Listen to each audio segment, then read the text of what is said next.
Sa video ito ay magre-rewind tayo ng 3 ampere na transformer para sa ating fish shocker. Mano-mano lang to mga boss. Hindi na tayo gagamit ng yung rewinder. Kamay lang talaga. Tayo para sa mga gustong matuto mag rewind na kamay lang gamit, mano-mano lang. Ito yung transformer niya. May kasama na tong bobbin. At para hindi kayo mahirapan, punta na lang kayo sa tindahan na to. Hanapin nyo lang sa Lazada. Lazada yan.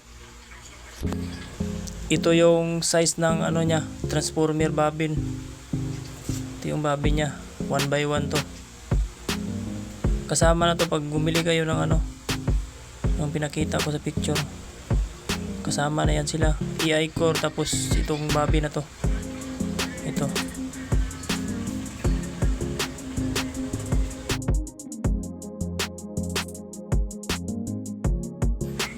Sa output natin gagamitin na magnetic wire is number 24.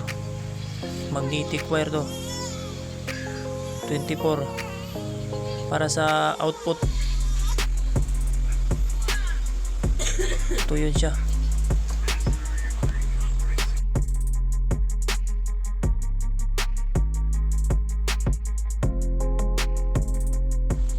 Lagyan natin ng masking tip.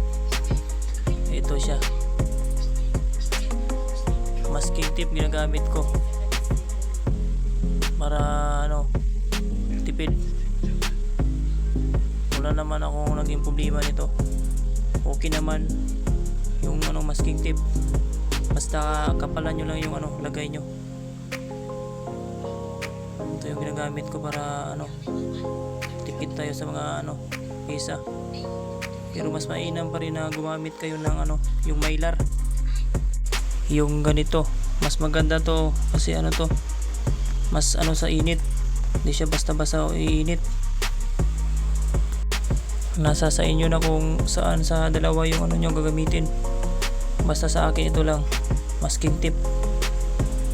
Importante nakabarnis lang siya para iwas sunog. Matibay. Mas maganda talaga pag nakabarnis. Ito matagal ko na itong ginagamit to. Yun na. Number 24 gamit ko dyan. Rewind lang tayo hanggang 280 to 300 turns. 280 to 300 turns. Ito. Pag naka-rewind na kayo ng 280 turns to 300, takpan nyo lang ito. Kapalan nyo. Takpan nyo ng masking tip. Ito na yung last na ikot. Itong may arrow. Ito. Yung 280. Kinat ko lang yung video kasi sobrang haba. Yan yung may arrow. Yan yung last na ikot natin. Sundan nyo lang.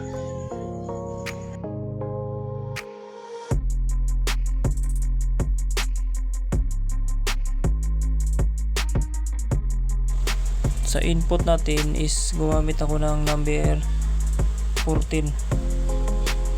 Number 14. Malaki-laki ito. Para malakas, hindi madaling mag-init.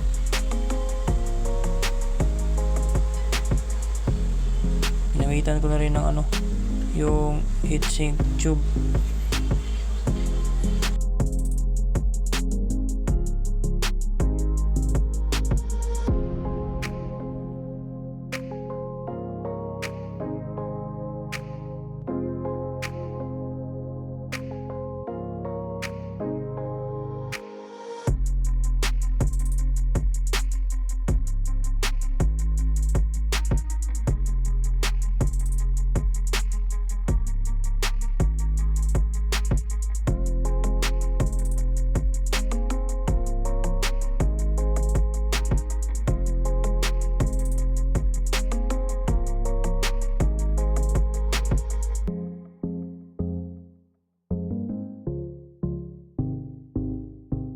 Dito sa may arrow na nilagyan ko na ano, ito yung last na rewind natin, yung sa number 24. Dito din tayo magsimula mag ano, rewind ng input natin number 14. Binaliktad ko lang yan, sa likod ko nilagay, pero pag ganun pa rin yung ano, ikot, yung sa last na ikot. Rewind lang ako ng ano, 10 hanggang 10 lang. Mas maganda pag ano, umabot yun ng 12 para ano sa battery, tipid, hindi malakas main, matagal di minute, kaso mahina. Maganda 10 talaga, 10-0-10. Yun, medyo matigas to, mahirap-hirap rewind tong ganito, malaking wire. Pagtyagaan nyo na lang mga boss. Pag ano yung ikot to, yung sa may arrow, yun yung last natin.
Ito na yung pang number 10 natin. Baliin lang natin para ito yung gagawin natin 0. Yan, yan yung pang 10 na ikot. Yan, 10 siya. Tapos sa kabila 10 din. Kailangan pantay sila mga boss, para pantay yung ano, pantay yung ano nila pag takbo ng ano, voltahe, kuryente. Kasi pag hindi pantay to, yung isa kunwari 11 tapos yung isa 12, 11 tapos yung isa 10 lang, ano, yung kabilang MOSFET mabilis uminit, tapos yung isa matagal, baka masira pa yung ano natin, MOSFET o transistor ba yung gamit natin dito.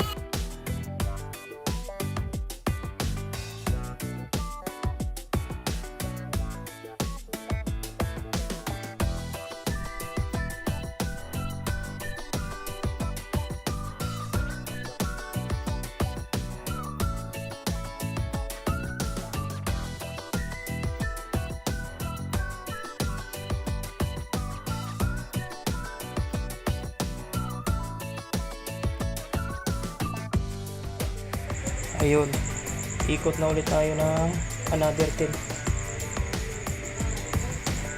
turns ulit kabila. Yung 0 natin is itong ano, itong binagi po. Ikot ulit tayo ng another 10, 0, 10. Kailangan pantay sila, pantay 10 yung kabila, tapos yung kabila 10. Yung 0 nila itong mahaba, ito yung pang 10 nila.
di ba? Pitok-pitok lang yun.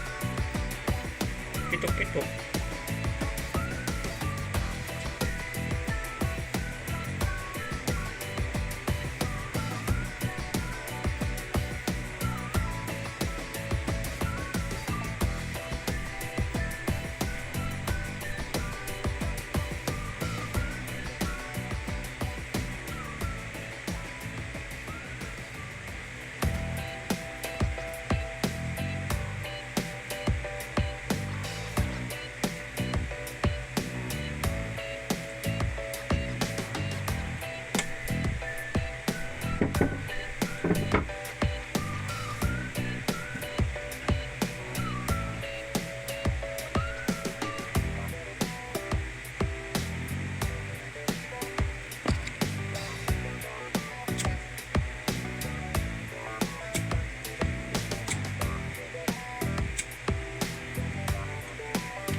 Kiskisan lang natin bawat dulo nito para kumapit yung panghihinaw.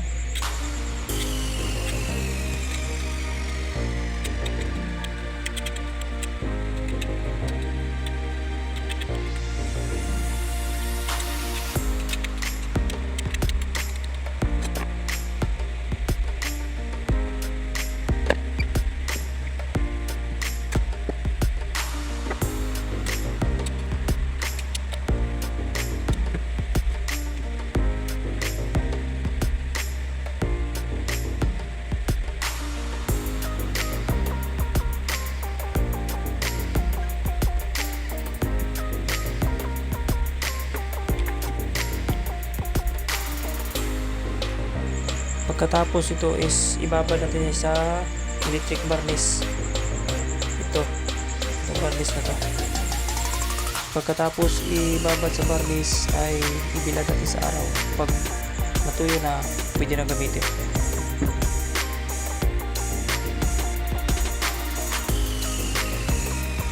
Maraming salamat sa panonood. Sa next video natin ay gawa natin siya ng connection. Mosfet type 2 pala. Mosfet type 2 ang gagawin natin sa sunod video natin. Connection sa Mosfet at sa transformer. Abangan nyo na lang mga boss sa part 2. Maraming salamat.